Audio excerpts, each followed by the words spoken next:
Cubic Dollar Off-Road here with an instructional video on how to change the secondary rollers on a 3-roller setup, which can be found on an X3 or a Maverick Sport.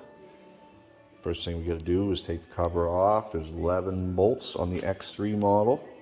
They are either a 30 Torx, or on this model they also have a hex head, which is an 8mm. Once you get that off, there is a bolt down inside factory that is a 17mm head. You'll need to take that off. It's in here. Once you get that off, this whole assembly will just slide off the shaft. Now, if it's stuck a little bit like this one was, what you can do is put this bolt back in to the shaft on the machine and thread it in about 2 turns.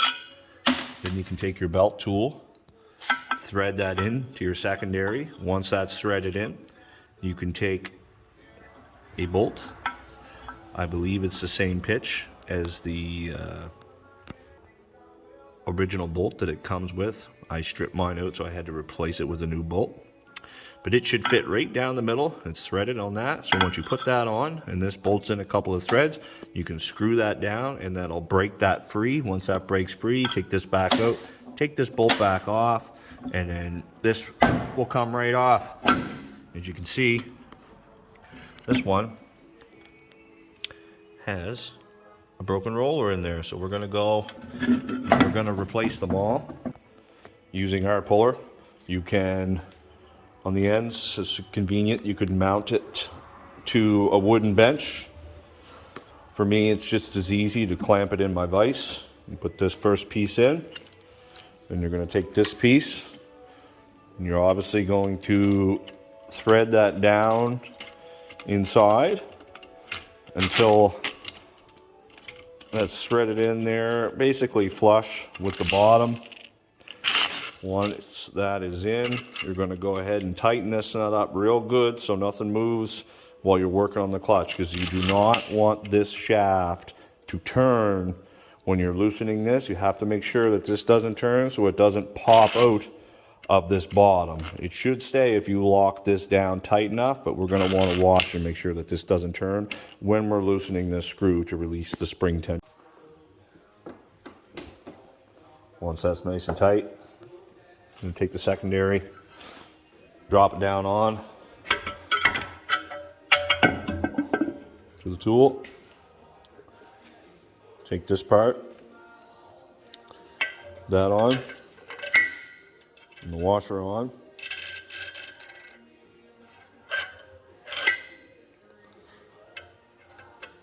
and then thread the nut down until it's snug.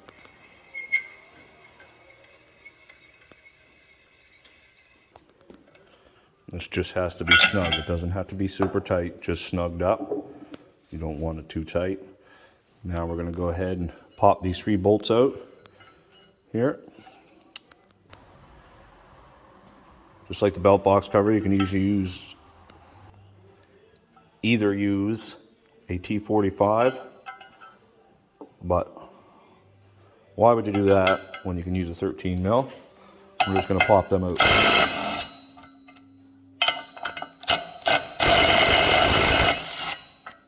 And the last one, the tension's going to start to come up with it.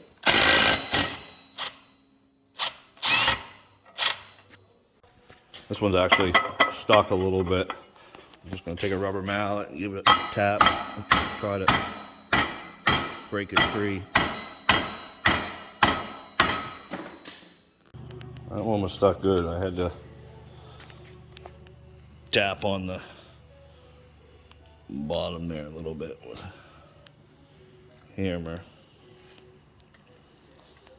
Now we're just loosening it off. Make sure that center stud does not move. Just keep loosening it until we end up releasing all the pressure. And just keep an eye at the bottom. You don't want to really go past the end. Once they start to loosen up like that, we're going to want to hold that so that doesn't spin free. Now you really should have a helper for this part to take the preload of the spring once you get up to the edge of that. So I just kind of have it in the vise. If you're going to do that, make sure you know how to put that in there tight enough that it doesn't slip, but not so tight you're going to crush something, because you can break this cage. So now that I got that in there, I'm just going to get down in there and release the tension with my hand. Push it down, hold it, spin that nut off a little bit with my hand, and then just let it up. Just far enough. Come up. Once that's up far enough, pull that off.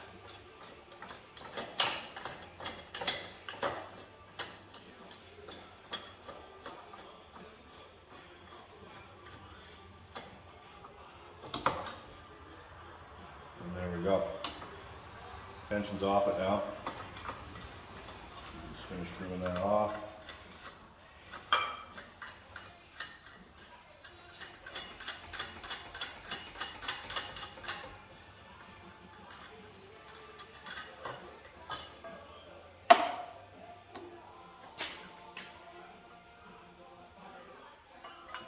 Now,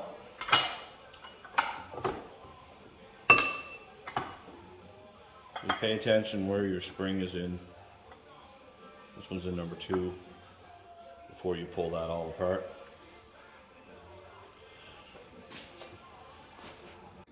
Now that we got her out, you can see 2 half rollers and 1 completely gone. He didn't drive it very far, so there is no damage to the helix. It'll usually take quite a bit before you have to replace those. Once the secondary is separated, you can take the sheave with the rollers in it and put it back on the tool. I just used a spacer to save me from threading the nut all the way down, but you don't have to do that. You don't need this at all. You can just thread it down. And then just the cup there, and just snug it up, and now it's not going to move on me while I'm working on my first roller. First thing you're going to do, take the screw out. That's a T20. It's actually the same thread that goes in here, but you're not going to want to use that for that part. That's where we're going to need our cubic dollar off-road puller. Comes with 1 thread insert in there and a couple of spares in case you get some stubborn ones and break it, but I usually don't have to change them. They usually work and get through all 3 rollers. There is 1 flat side to this puller. Face that towards the fin. Thread it in all the way until it's snug. Once it's snug, it should look like that. Once you get it in, you're going to want to hold this outside one and turn the inside one. And this pin should start coming out. If it doesn't move and it feels like you're going to break something, you can put a little heat with just a small torch in this area. However, mine is coming out, no problem, as they usually do.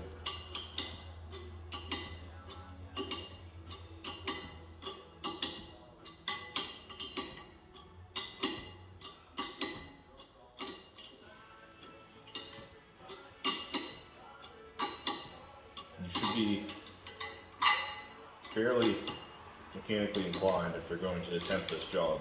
Don't recommend doing it if you're not familiar with tools. You should probably either get a buddy to help you or just pay somebody to do it that knows what they're doing. Because the slight cost of having somebody to do it is much better than having to replace clutch parts you have to buy from BRP. Now this pin is about halfway out. I'm going to skip through to replacing the roller. I took there is a washer there. When you're kind of pulling that out, there's a washer there. They stay on the outside. And you just pull that out and set it off the side so you don't lose it. while you're getting the rest of your pin out. A little tip, pull the pin out until there's just a little hair left. That way when you're putting it in, you can kind of, this washer will hook and stay in place for you. And you can go ahead and get one of our rollers. Just set that right down in there. And then we can begin pushing that pin back in. So the next step would be just to loosen this to remove the tension. And then we can thread this puller out and get it out of the. Not always, but sometimes you'll be left with your insert. It might come out of there. You can just get in there with your fingers, thread that out, and then put it back in your puller for the next roller. In between each roller, make sure that this is still snug. Mine turned out a little bit when I was pulling it out, so just thread that back in so it's snug with your fingers. If you have a ratchet wrench, you put that on there.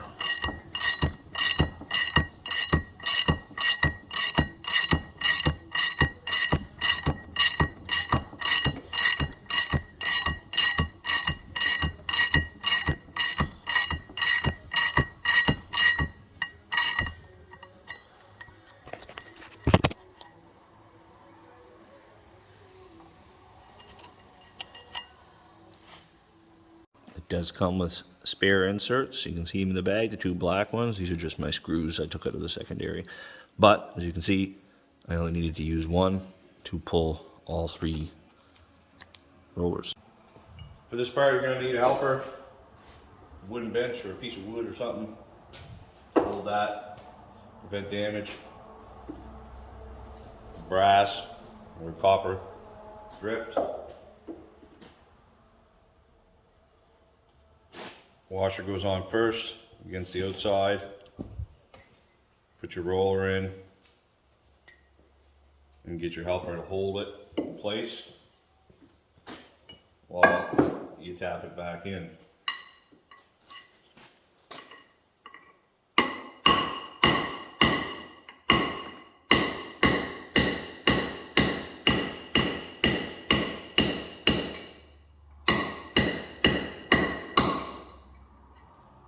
Once it gets flush, you need to switch to something else that fits like this down inside. You just got to go in far enough so that bolt will go in.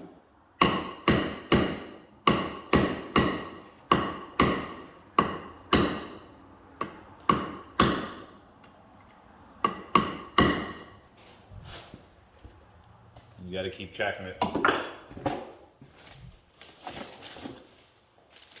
Make sure that you don't go too far because you can blow the back out of the clutch where the pin sits in.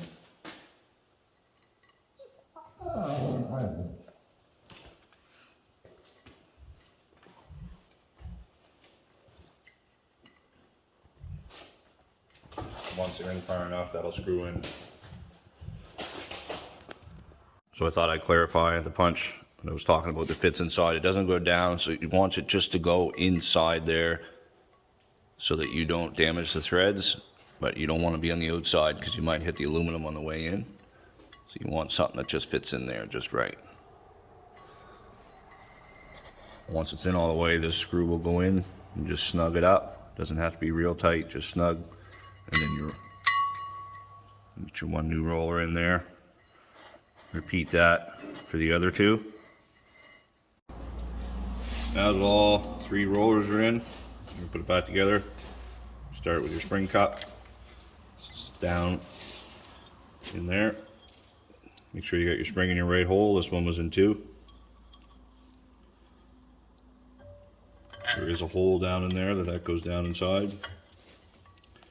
Once it sets in place, you're going to need your helper again. You're going to get your puller all set up. You have to rotate this clockwise and then go down in behind the wheels like that. You can't go straight in there. You have to go load that spring and go down in and then attach your puller there and start compressing it. It's all back in the puller. All the pieces are in. I gotta grab this, rotate it clockwise until the roller's set down in. Your helper's just gonna spin this nut down once it's in place.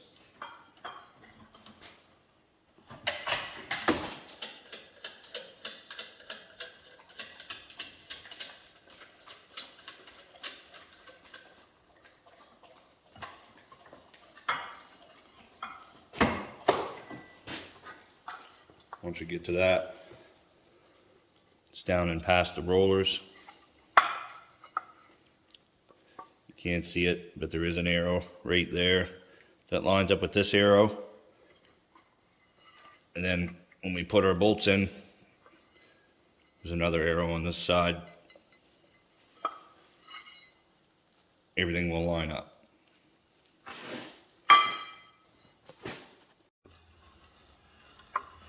When you're compressing this, if it jams up or seems like it's going harder than it should, just kind of stop and see what's going on. You might have to loosen it back and grab this and wiggle it, move it around, move some stuff.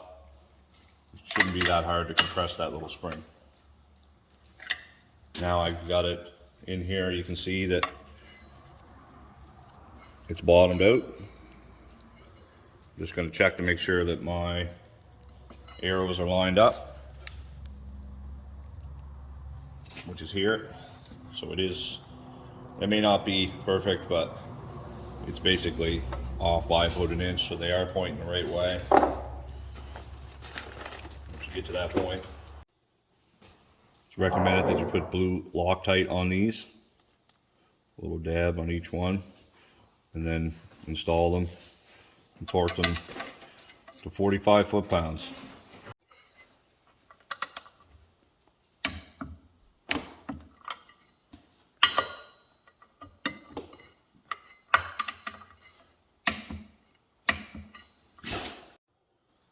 Once all three are torqued to 45 foot-pounds, take the tension off your nut and take it off. Now that it's all back together, we got our spring in the proper hole, and then we have this arrow that lines up with this arrow that lines up with this arrow. All three are in line.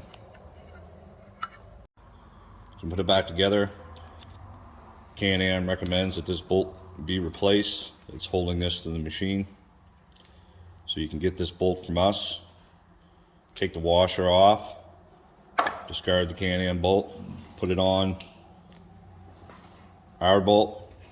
Want to make sure this taper is facing in and the flush side is out. Then when we put it on the machine, it goes in like this, and we're going to torque that to 52 foot-pounds and put our belt back on.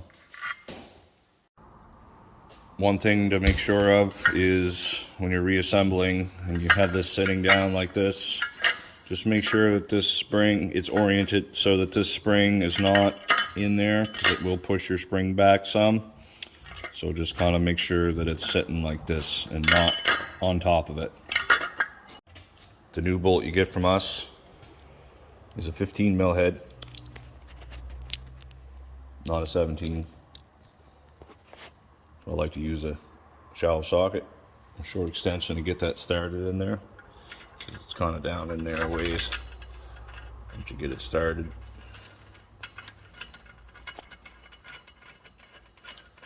Get that all the way in.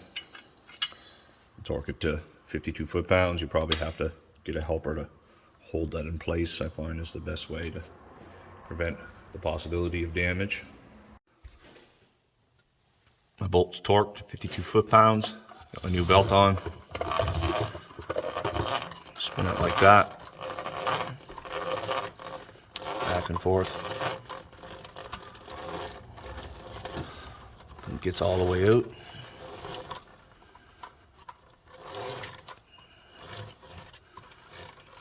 Once it's all the way out, your belt's nice and tight, unlike it was when you took it apart. And you'll see just the top of the belt sticking out past the top. Now we can go ahead and put our cover back on. Put our 11 bolts back in. Tighten this clamp back up. We're good to go. This is a new belt, so I recommend Driving it easy for the first 50 kilometers or so. Make sure you don't slip it. Use low when you're going slow. And that's it. You won't have to worry about those rollers anymore. One thing I forgot to mention is when you're putting your secondary back on the splines, sometimes it's hard to find the splines. So if you just go ahead and go inside and put your machine in gear, then you can spin the secondary and turn it a few times and it will find the splines and drop into place if you have that problem. And that's it.